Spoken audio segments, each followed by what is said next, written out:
आज भी कई घरों में लड़कियां अपने फैसले खुद नहीं लेती। शादी के बाद भी उनके ससुराल वाले ही उनके बारे में सब कुछ तय करते हैं।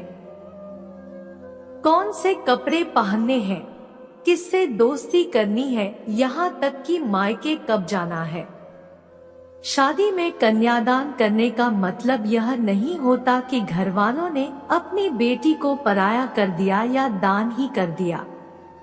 बेटियां भले ससुराल चली जाएं, लेकिन उनका एक हिस्सा हमेशा के लिए अपने घर में बस जाता है, जिसे शादी के बाद मायका कहा जाता है।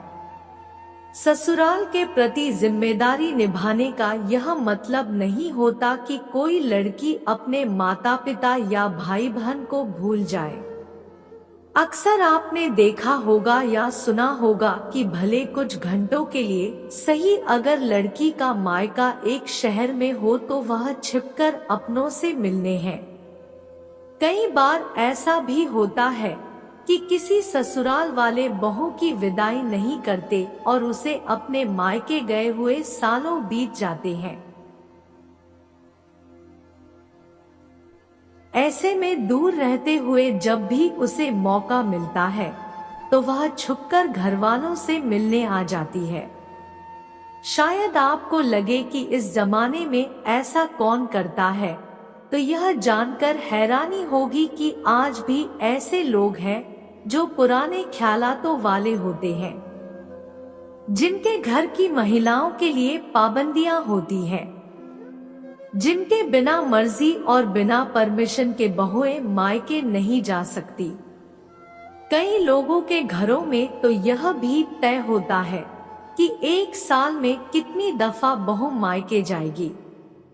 बड़े शहरों की बात छोड़ दीजिए, कभी छोटे शहर और गांवों की तरफ नजर घुमाइए, तब पता चलेगा कि सारी दुनिया वैसी नहीं है जैसा हम सोचते हैं। आज ऐसी एक लड़की की कहानी आपको बता रहे हैं। नीरू की शादी हुए 1 साल से अधिक हो गए, लेकिन वह मायके नहीं आ पा रही थी। उसे अपने घर की याद आ रही थी।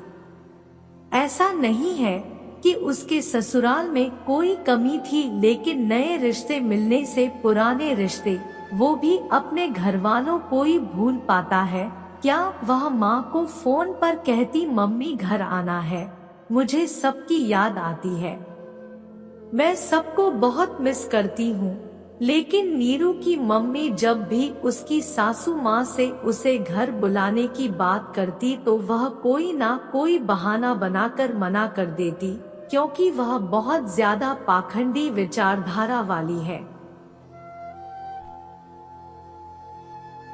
नीरू अब उदास रहने लगी, उसका वहां मन नहीं लगता। एक दिन उसे मौका मिला जब वह अपने मायके के पास वाले शहर में होली की शाम पति के साथ आने वाली थी। वह कुछ देरी के लिए ही सही, बिना किसी को बताए घर आ गई। घर आते ही उसका चेहरा खिल गया। वह उसी रात ससुराल भी चली गई, क्योंकि उसकी सासू माँ को बुरा लगता। और कहानी सुनने के लिए चैनल को सब्सक्राइब जरूर करें। धन्यवाद।